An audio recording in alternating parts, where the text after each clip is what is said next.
Bom dia, galerinha. E aí, tudo bem com vocês? Olha só, hoje nós vamos trabalhar com o capítulo número 19, que vai trabalhar com o assunto Public Health. E dentro da nossa parte gramatical, nós vamos trabalhar com Position of Adverbs.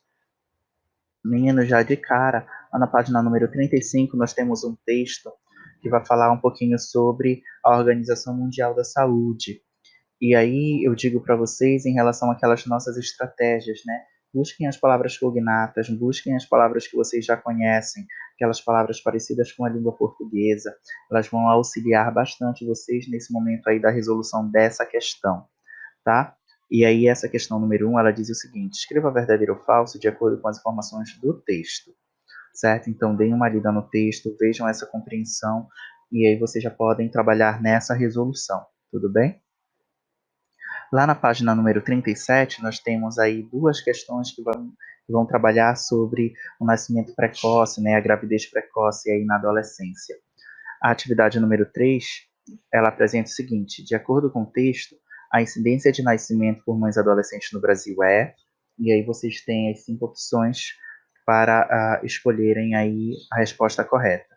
Lembrem-se de utilizar a mesma estratégia, né? Vejam as palavras que parecem com a língua portuguesa, tentem discriminar aí os contextos de uso, né, das coisas que nós já estudamos anteriormente.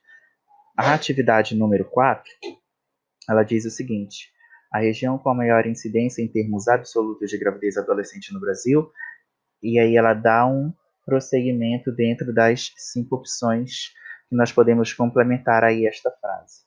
Tudo bem? Então façam essa atividade com calma, leiam o texto com calma e qualquer dúvida eu estou à disposição de vocês, tudo bem?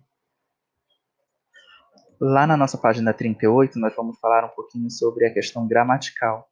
E aí nós vamos trabalhar com os advérbios. Meninas, os advérbios eles são utilizados para modificar verbos, adjetivos e também outros tipos de advérbios.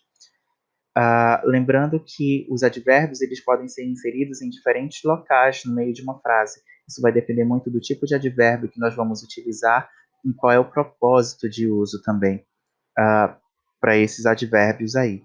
Então aqui eu trouxe para vocês 2 exemplos básicos. No primeiro eu estou dizendo she is dancing gracefully, que a tradução é ela está dançando graciosamente. Então gracefully é um advérbio de modo, que está modificando então a realização desse verbo que é o dançar. Então eu posso dizer ela está dançando graciosamente, eu posso dizer que ela está dançando estranhamente ou muito estranho, que ela está dançando muito feio. Então esse tipo de mudança, né, na realização da ação, no caso aqui o verbo dançar, é um advérbio de modo que vai executar. Aqui no segundo exemplo nós temos I am going to school tomorrow, que a tradução nós vamos ter eu estou indo para a escola amanhã. Então, o que nós temos destacado aqui é um advérbio de tempo. Então, eu estou dizendo que eu estou indo para a escola amanhã, mas eu podia dizer que eu estou indo para a escola daqui a pouco, ou eu estou indo para a escola semana que vem. Então, todos eles são advérbios de tempo que nós podemos utilizar na frase. Tudo bem? Então, bora entrar um pouquinho em cada um deles aí, ó. Falar um pouquinho das posições dos advérbios. O primeiro advérbio, como eu botei lá para vocês, é o advérbio de modo. Geralmente ele é inserido após o verbo ou então após o objeto, se houver um, né? Nesse caso eu trouxe para vocês aqui. COVID-19 cases have been increasing steadily. Então, os casos de COVID-19 estão aumentando, né? Exponencialmente, certo? Estão crescendo demais. Então, essa aqui é uma mudança para este verbo. Eu poderia dizer que estão increasing slowly, né? Estão crescendo lentamente. Então, seria um outro tipo de mudança, outro tipo de modificação em relação, né, ao verbo que nós temos aqui. O segundo exemplo que nós temos é They don't know how to use contraception methods appropriately. Então, eles não sabem como usar métodos contraceptivos apropriadamente, certo? Então, podia dizer que eles não sabem usar métodos contraceptivos correctamente, né? Então, aqui são alguns exemplos que nós temos Aqui nesse nosso terceiro exemplo, nós temos He doesn't sing beautifully. Então, ele não canta lindamente.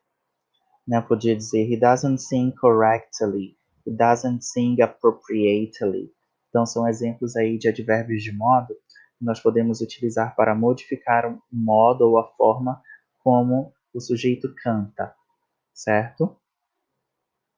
Um outro exemplo de advérbio que nós temos é o de lugar, que em geral vão aparecer, esse tipo de advérbio, na verdade, pode aparecer no final da oração, mas ele também pode ser inserido após o verbo principal. Então aqui eu tenho COVID-19 has its origin in China.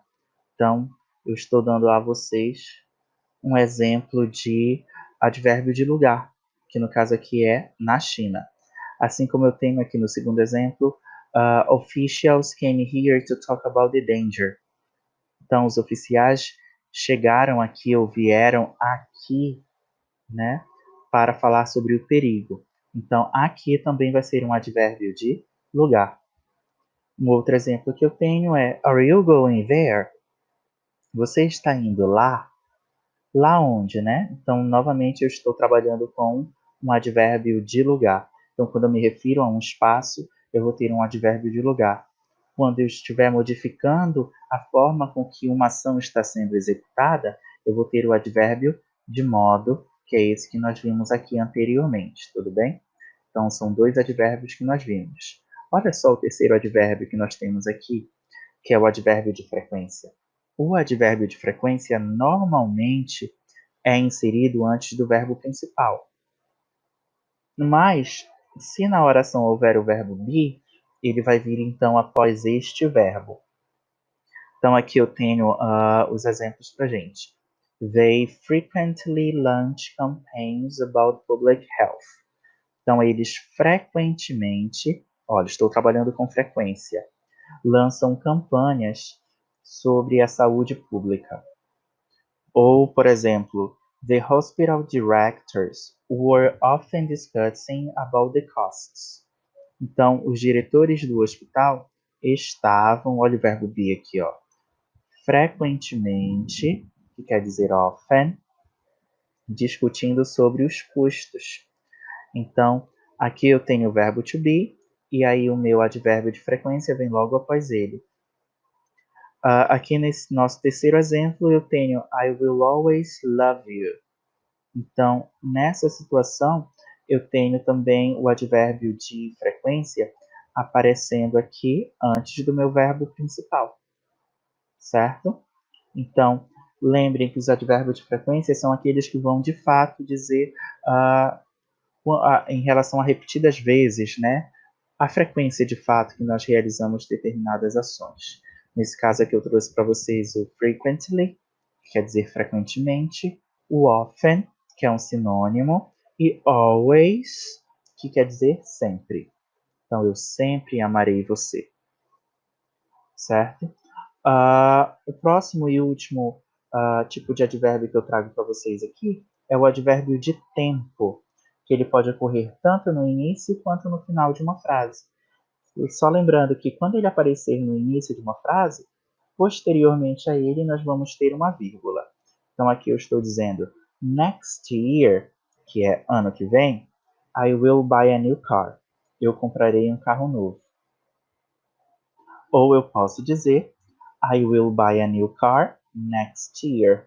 Então olha só, pode aparecer tanto no início da minha frase, quanto pode aparecer no final da minha frase. Só lembrando que quando aparece no início, eu vou usar vírgula para separar aí ele da minha oração. Mas se ele vier no final, eu sigo direto com o meu raciocínio. Bem aqui eu trago um segundo exemplo. Yesterday, I went to the hospital. Então, ontem eu fui ao hospital, certo? Ontem, um advérbio de tempo, e aí eu tenho vírgula para depois eu ter a minha oração principal, tudo bem? Dando prosseguimento então, meninos, nós vamos ter aqui na página 38 ainda, nesse pedaço de Essentials, né, nessa nossa sessão, a seguinte atividade. Escreva as frases inserindo o advérbio na posição correta. Então, nós vamos ter aí os advérbios de modo, lugar, frequência e tempo, e aí a atividade pede para nós inserirmos esses advérbios em suas determinadas posições. Tudo bem? Façam com calma. Lá na página número 40, nós vamos ter então o Test Your Skills. E aí nós vamos trabalhar com um texto em que ele vai pedir para nós lermos e respondermos as atividades, né, de 1 a 5. Como todas as atividades aí, os questionamentos estão em língua portuguesa, eu não deixei ele aqui em nossa videoaula. Mas é interessante vocês lerem mais uma vez o texto com calma, fazendo as marcações daquelas palavras que vocês conhecem e dos cognatos, tudo bem? Meninas, é isso. Vejo vocês então na nossa próxima aula, que é quando vai ser o nosso simulado.